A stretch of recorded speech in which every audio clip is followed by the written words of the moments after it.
Alors aujourd'hui à Sarah Betevet, c'est le jour où a débuté le siège sur Yerushalayim, qui va malheureusement avoir pour conséquence le Khorban du premier Beth Amikdash. Et on va essayer de voir un petit peu ce que la signification actuelle d'un siège, qu'est-ce qu'il évoque pour nous, en quoi il nous interpelle.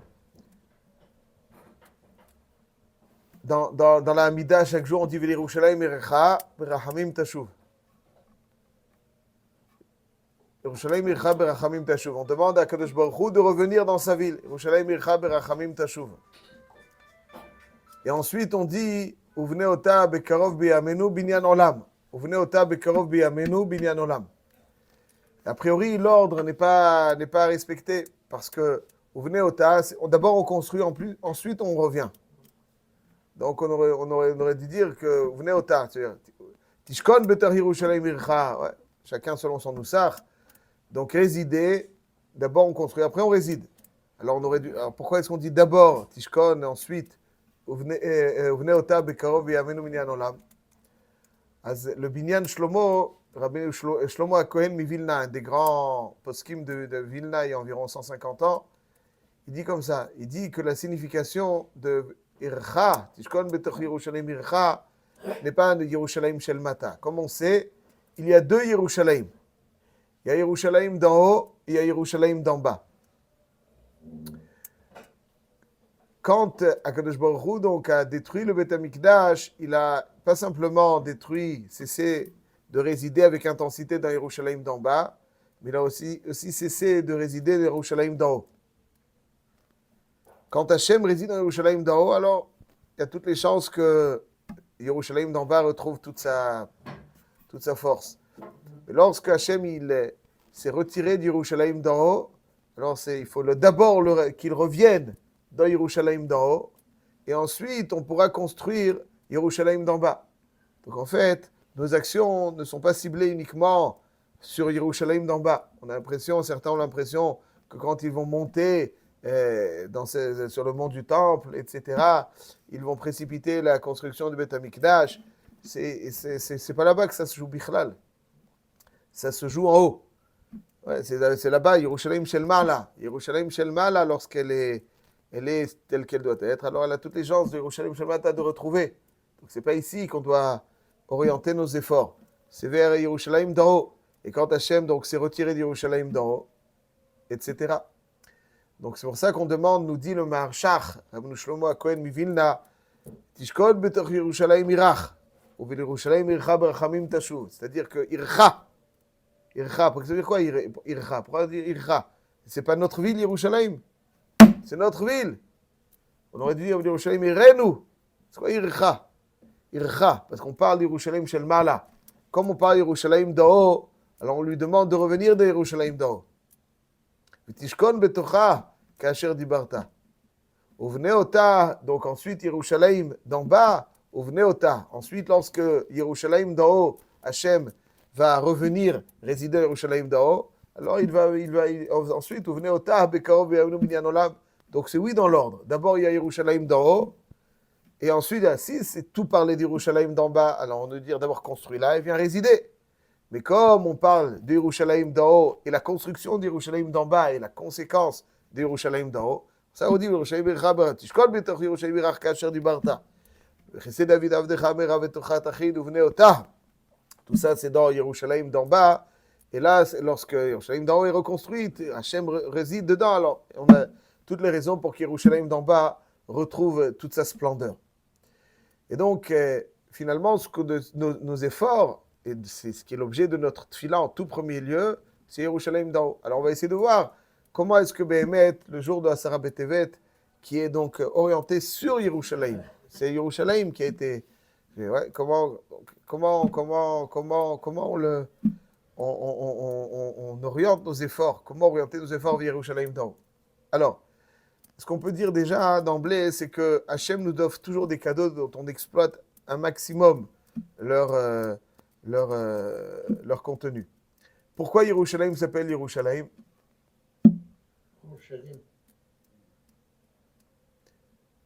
Yerushalayim s'appelle Yerushalayim, nous dit le Midrash, parce que deux géants de notre histoire lui ont donné son nom.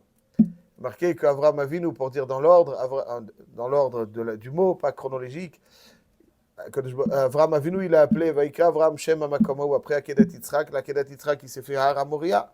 Har HaMoria, c'est Rabaït. Vaïka Avram Shem Amakomahu Hashem Yir'e. Hashem Yir'e. Donc Avram Avinu, il a appelé Yir'e. Ensuite, il y a marqué que Malkitzedek Melech Shalem. Donc Malkitzedek Melech Shalem, c'est Shem, le fils de Noach, Melech Shalem. Alors, donc il y a deux noms. Yir'e et Shalem. Avram Avinu lui a donné le nom de Yir'e et Malkitzedek Shem lui a donné le nom de Shalem. Et le Midrash nous dit que lorsqu'Hachem voulait donner un nom, alors il n'a pas voulu faire de choix entre Yir'e et Shalem, il a pris les deux. Et c'est vrai, c'est les deux, Yir'e et Shalem. Et donc il a appelé Yerushalem. Yerushalem.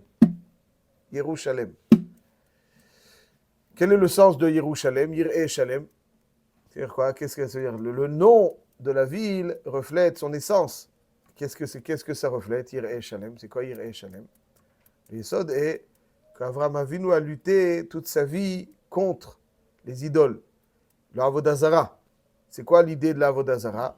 L'idée de l'Avodah Zara, c'est de dire que l'homme n'est pas assez important pour être l'objet d'une attention particulière d'Hachem, du Tout-Puissant Créateur. Le Tout-Puissant Créateur est trop grand pour s'intéresser à un homme, à des hommes qui bien souvent sont peu attrayants. Pourquoi Hachem l'observerait? Quel intérêt il a? Quelle caractéristique susciterait l'intérêt divin en l'homme? Donc ils disent, les Ovdei Avodah Zara, ils disent que tu te prends pour qui? Donc il dit, Hachem a nommé des intermédiaires qui, eux, vont faire le travail. S'occuper. Hachem, il est déconnecté. Quand on dit Hachem ou Elohim, c'est anti-Avodah Zara, n'est-ce pas? Sur le mont Carmel, Hachem ou Elohim, Hachem ou Elohim. Pourquoi Hachem ou Elohim? Hachem ou Elohim, c'est le cri qui est anti-Avodah Zara. Pourquoi? Parce qu'on dit Hachem ou Elohim. Les Ovdei Avodah Zara, ils disaient Hachem. Yudke Vavke. Yudke Vavke, c'est Mehave Akol. C'est le créateur qui a tout généré. Et il y a Elohim, qui sont Khalila, d'autres. C'est d'autres. Il y a ceux qui ont les forces. Hachem, qui a tout créé, il a mandaté, donné des forces, qui maintenant, donc, a des, entre guillemets, Elohim, qui vont, eux, gérer et faire ce qu'ils veulent. Donc, ils sont indépendants, autonomes. Et Hachem, c'est d'une certaine façon déconnecté, à part peut-être, ponctuellement, mais pas de façon continue et systématique. On dit Hachem, Hua Elohim. Hachem, Yudke Vavke, c'est lui le Elohim. Hachem Elokenu. Hachem, Shema Israël. Hachem Elokenu. C'est-à-dire quoi? C'est pas Hachem. Il n'y a pas Hachem et Khalila Elohim. Hachem Elokenu. Hachem qui met avec Akol. C'est lui qui est Takif, ou va la Yecholet, ou va la Kohot Kulam. À quoi on pense dans le Kriyat Shema? Écoute Israël, Hachem est ton Dieu. C'est ça le Kriyat Shema? C'est vrai, c'est ça. Mais c'est aussi un peu plus. Yudke Vavke, c'est Adon Akol Hayah Veviyeh. Adon Akol Hayah Veviyeh. Lokenu Takif, ou va la Yecholet, ou ba la Kohot Kulam. C'est lui le maître suprême. Les Avdil aussi, les Ovdei Avodah Zara, il dit c'est le maître suprême. C'est le maître. Mais un Bassar Vadam, c'est le maître, mais il ne fait pas attention. Il a une certaine autonomie à d'autres qui vont se débrouiller. Lui, il n'est pas impliqué dans chaque chose. Hachem Elokenu, Hachem ou Elohim. Ou Elohim. C'est la déclaration anti-Avodah Zara. Et c'est ça qu'Avram Avinu a insufflé. Il dit Hachem Yir'e. C'est-à-dire que le Ovdei Avodah Zara, l'idéologie qui animait cette époque, c'était que voilà, ce qu'on a décrit dans leur erreur. Et donc, Avraham Avinu, il dit Hachem Yir'e, c'est un endroit dans lequel on sentira l'observation divine. Hachem Yir'e. Hachem Yir'e, c'est pas Hachem l'observe, il s'intéresse, il est impliqué, il est pas avec tous les milliards de olamot, de malachim, ce qui est au centre de son intérêt, c'est le Ham Israël. C'est au centre de son intérêt. Kadosh, Kadosh, Kadosh, Hashem Tzevakot. Mais lo chol haaretz kivodo. Même si les Kaddish Bishmei miromai la bet shechinte, Kadish el hara uvad gevurte, Kadish l'alam ou l'alme almaya, Hashem tzevakot balia chol hara ziv yekare. Ça veut dire que même s'il est kadosh, kadosh, kadosh, mais lo chol haaretz kevodo, la terre est imprégnée de son attention, mais lo chol haaretz kevodo. Ça c'est Hashem yireh. C'est-à-dire, si un homme avait profondément le sentiment, la conviction, le sentiment qu'il était observé à chacun de ces moments, alors il serait un autre homme. Il a l'impression que ce qu'il fait, c'est pas très important, qu'il fasse ça ou pas, que ça va changer. Ça va changer quoi? Il a l'impression, bon, ça va, cool. Aval, s'il se sent observé, comme il dit le Rama au début du Shulchan Aruch Orach Chaim, Shiviti Hashem lenegdi tamid, uklal gadol batorah uvma'alot hatzadikim, asher holchim lifnei Elokim. Uklal gadol batorah uvma'alot hatzadikim. C'est klal gadol, Shiviti Hashem lenegdi tamid. Si Hashem, je me sens observé, alors tout est différent, ma vie est différente. Hashem yireh, Hashem yireh, Hashem yireh. Shalem, c'est le sentiment de ne pouvoir réaliser ce que l'on doit faire que à travers un ralliement à un collectif. C'est-à-dire que c'est lorsque oui, Yirae, c'est dans le Beth HaMikdash. Très bien, très bien. Et le Shalem, c'est la complémentarité qu'il y a, qu'on ne peut être isolé et faire ce qu'on doit faire. C'est Shalem, c'est Mlashon Shalom. Donc Yerushalayim, c'est Oro Shel Olam. Il y a un des névois de Yeshaya dans lequel, quand Yerushalayim retrouva toute sa splendeur, Kumi Ori, qui va Orech, Uchvod Adonai, Alaïch Zarach. Ki ine Ahoshech Yichase Eretz, Va'arafel Leumim, Va'alaïch Yizrach, Uchvod Hashem, Alaïch Yirae. Ça veut dire que Kumi Ori, c'est-à-dire Yerushalayim, c'est un or. Yerushalayim, c'est Oro Shel Olam. Kumi Ori. Rayon, qui va Orech. C'est-à-dire, je précise, qui va Orech, ça veut dire... on le dit ce soir, n'est-ce pas, dans le Lechadodi. Hitoreri, qui va Orer, Kumi Ori, n'est-ce pas? Alors Rabbi Shlomo El-Kabetz, il a écrit ça sur la base d'un pasouk de Yeshaya. Kumi Ori, le pasouk de Yeshaya dit Kumi Ori, qui va Orer, Chorvod Hashem Alaïch Zarach. Il lui dit Hitoreri, qui va Orer, Kumi Ori. Ouais, ça veut dire Kumi Ori, ça veut dire que Yerushalayim, c'est le or, c'est le or. Et donc, qui va horaire, ça veut dire que le premier or, qui va horaire, c'est-à-dire le or qui était premier jusqu'à aujourd'hui, le tien, ça y est, Kumi Ori, ba horaire, qui va ça c'est le or. Et quand on profite pleinement du or d'Yerushalayim, c'est quoi le or d'Yerushalayim? C'est nous apporte une clairvoyance dans le yireh, d'être observé par Hashem, d'être aimé par Hashem, d'être observé par Hashem.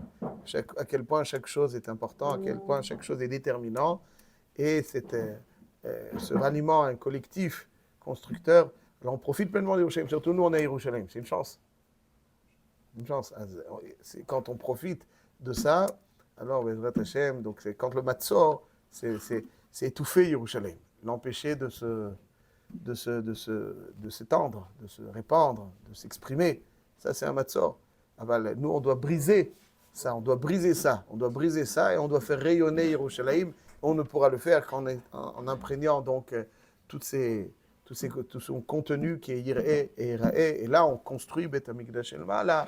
On est zoché à Yerushalayim Irach, Berachamim Tashu, Tishkon Bet Yerushalayim Irach, et à Bezrat Hashem, Uvnei Ota Bekarov B'Yamenu Binyan Olam. Zak u'Baruch.